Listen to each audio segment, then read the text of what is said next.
Hello दोस्तों, नमस्कार। स्वागत है आप सभी का एजुकेशन मंत्रा में। दोस्तों, सुबह के वीडियो में बहुत सारी इंपॉर्टेंट अपडेट्स जो समाचार पत्रों में छाई रहती हैं, इन पर डिस्कशन होता है। तो पहली अपडेट है दोस्तों, 7,547 पदों पर नई भर्ती के लिए आवेदन शुरू हो चुका है। जी हाँ दोस्तों, हम बात कर रहे हैं एसएससी की नई रिक्रूटमेंट के बारे में। तो दोस्तों, यहाँ पर कांस्टेबल दिल्ली पुलिस परीक्षा 2023 में मौका है। कुल पोस्ट हैं 7,547। आवेदन की लास्ट डेट है 30 सितंबर 2023 और आयु सीमा दोस्तों न्यूनतम 18 साल और अधिकतम 25 साल मांगी गई है। यहाँ पर आवेदन कर सकते हैं ssc.nic.in, ये ऑफिशियल वेबसाइट है। और दोस्तों देखा जाए तो एसएसबी महानिदेशालय में 13 पदों पर भर्ती है सहायक कमांडेंट के। और आईआईटी गांधीनगर में निकली है 23 पदों पर भर्ती उप कुल सचिव, कनिष्ठ अधीक्षक और अन्य पदों के लिए। और यहाँ पर 22 सितंबर 1 अक्टूबर लास्ट डेट है। ये ऑफिशियल वेबसाइट हैं, स्क्रीनशॉट ले लें, यहाँ पर विजिट करें और फॉर्म भरें अगर आप एलिजिबल हैं। वेस्टर्न कोल फील्ड्स लिमिटेड में 1131 पदों पर अप्रेंटिस के लिए आवेदन किया जा सकता है।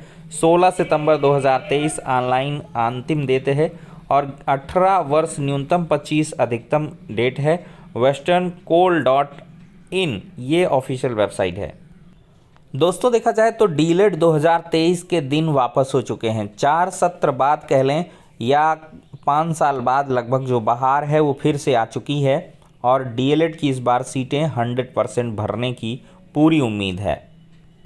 दोस्तों एन वक्त पे बीएड वर्सेस बीटीसी का जो फाइनल डिसीजन आ गया है, उसी वजह से 31 अगस्त तक दोस्तों 5,09,000 अभ्यर्थियों ने पंजीकरण कराया है। प्राथमिक की भर्ती में बीएड मान्य होने से घटा था क्रेज। तो बीएड जब मान्य हो गया था तो क्रेज काफ़ी घट गया था।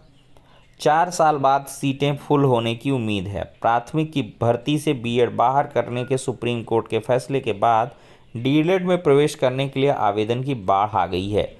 प्रवेश के लिए पंजीकरण की अंतिम तिथि 31 अगस्त तक 5,09,000 अभ्यर्थियों ने रजिस्ट्रेशन कराया था।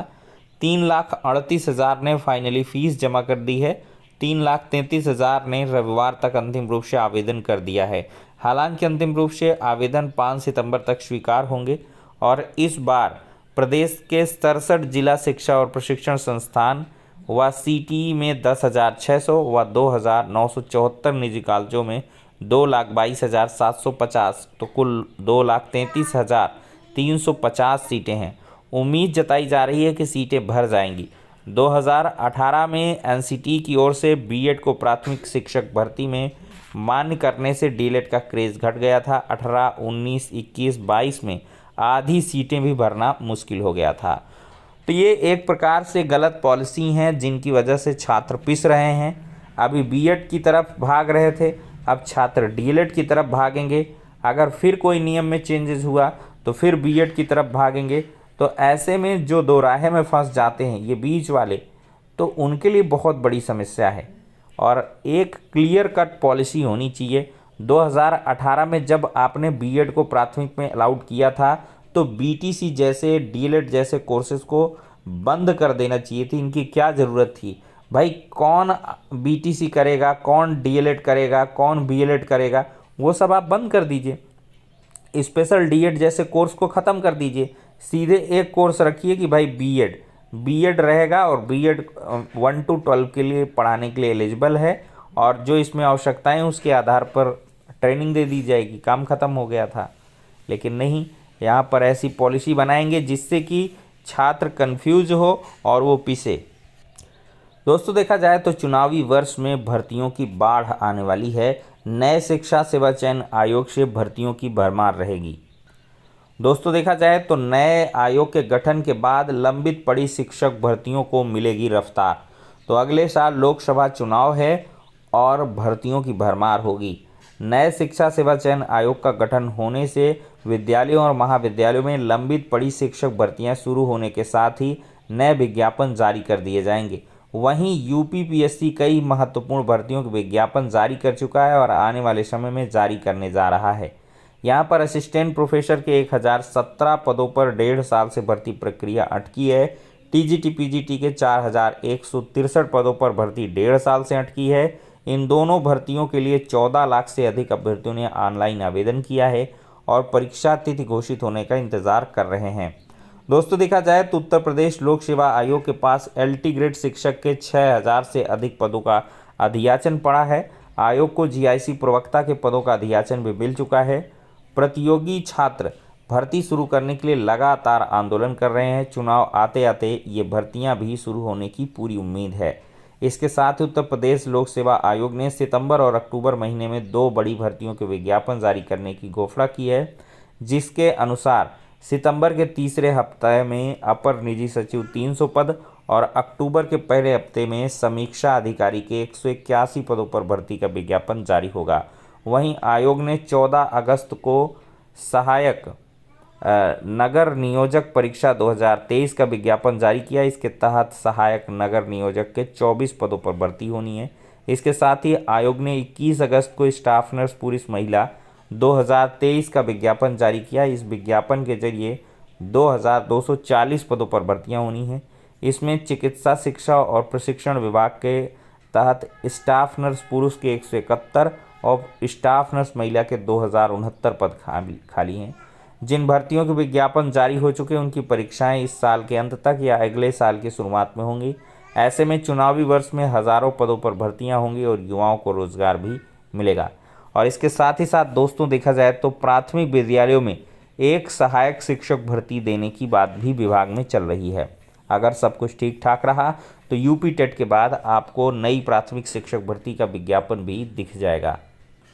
दोस्तों अब हम बात करेंगे बीएड छात्रों के धरातली अभियान के बारे में। दोस्तों बीएड छात्र कहीं ना कहीं धरातल में अब उतरना शुरू कर दिए हैं। देर आ रहे हैं लेकिन दुरुस्त आ रहे हैं। और बीएड छात्रों का लगातार जो बीएड कॉलेजों में जनसंपर्क अभियान है वो चल रहा है। क्योंकि स्पेशली जो छात्र अब बीएड कर रहे हैं उनके लिए काफ़ी समस्या है। उन्होंने इसी वजह से एडमिशन ले लिया था कि प्राथमिक में और सीधे से उच्च में सब जगह यहाँ पे मौका मिलेगा, लेकिन बीएड में प्रवेश ले लिया, 1 साल भी हो चुका, छोड़ भी नहीं सकते, तो उनके लिए काफ़ी ज़्यादा समस्या है। तो ऐसे कई बीएड कॉलेजों में यहाँ पर दोस्तों देख सकते हैं अलग अलग बीएड कॉलेजों में लगातार जो जनसंपर्क अभियान है वो किया जा रहा है और बीएड के जो छात्र हैं उनको प्रोत्साहित किया जा रहा है कि ज़्यादा से ज़्यादा आप लोग जो है एकजुट होइए और 5 सितंबर को प्रयागराज के बालसन चौराहे में जो बीएड महापंचायत है उसमें शामिल होइए। यहाँ पर दोस्तों देख सकते हैं राहुल विद्यार्थी की तरफ से ट्वीट किया गया है बीएड वांट ऑर्डिनेंस।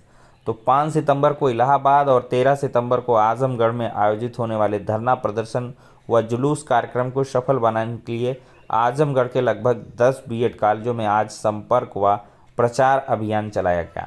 13 सितंबर को आजमगढ़ चलो और बीएड को पीआरटी में शामिल करो। तो यहाँ पर 5 सितंबर को प्रयागराज के बालसन चौराहे में भी प्रदर्शन होना है। देख सकते हैं दोस्तों बीएड महापंचायत 5 सितंबर 11 बजे प्रयागराज बालसन चौराहा।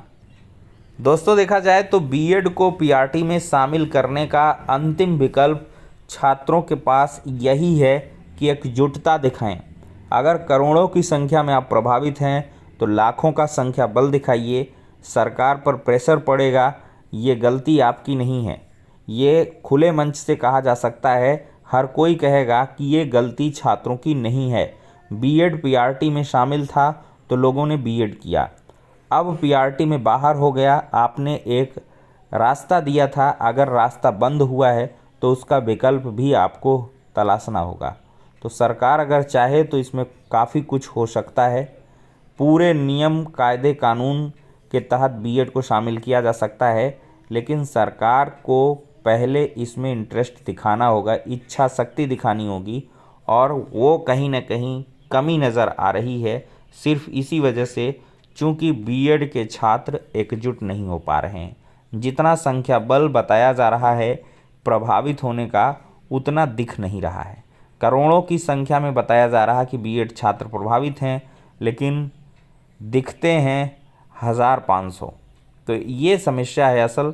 अगर देखा जाए तो लाखों की संख्या में अगर बीएड छात्र इकट्ठे होते हैं, ज़िले वाइज ही इकट्ठे हो जाएं, प्रदेश स्तर पर हर एक प्रदेश में अगर शांतिपूर्ण न्यायोचित लोकतांत्रिक तरीके से शामिल हों, एकजुटता दिखाएं, अपने प्रभावित पक्ष को रखें तो प्रेशर पड़ेगा।